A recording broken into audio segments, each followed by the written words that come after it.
romance is very much in the air in Hogwarts, and I think that brings its own set of issues and inner turmoil, which we'll explore in this one. But I think it's got a lot more comedic opportunities, and I think this we get to see Ron and Rupert in particular flex his comedic muscles, which is always a treat. But in this one, he gets to do it more than ever before, as he gets his first girlfriend, Lavender Brown, and his sort of crush with Hermione and on Hermione, and Hermione's interest in him comes into play, and is a source of great comic mishap and discomfort and fun.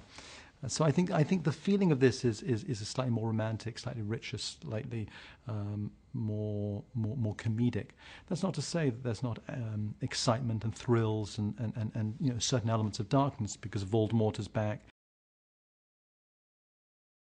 Jim Broadbent is the newest addition to our acting troupe.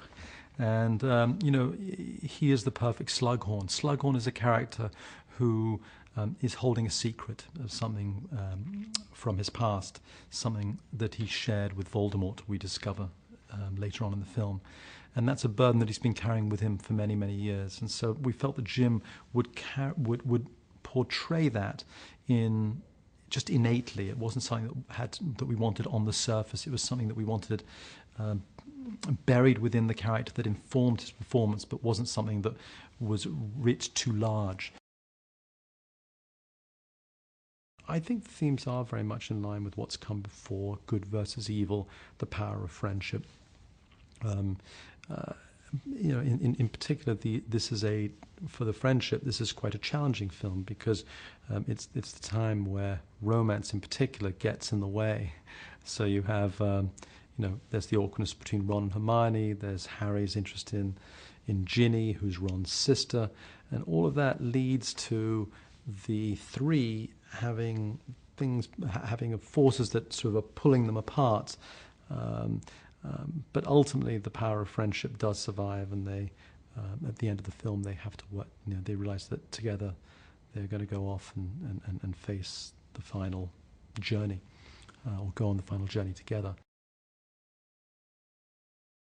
I think I'm most excited about the humor, which I think this is the funniest of the films, and I'm really excited about the emotion of the film. I think that this is really a moving story, and the characterization of Malfoy, of Dumbledore, of Harry, of Ron, Hermione, and Ginny, of Luna, of all the characters, is richer and deeper than ever before.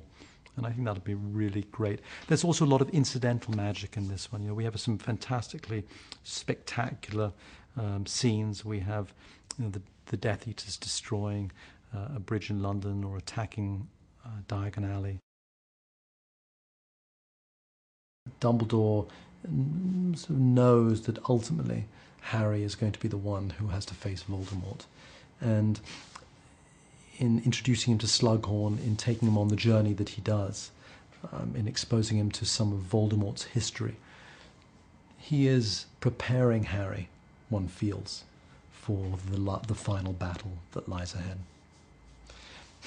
Does he feel guilt? I don't know that he feels guilt, but I think he knows full well that Harry is growing up.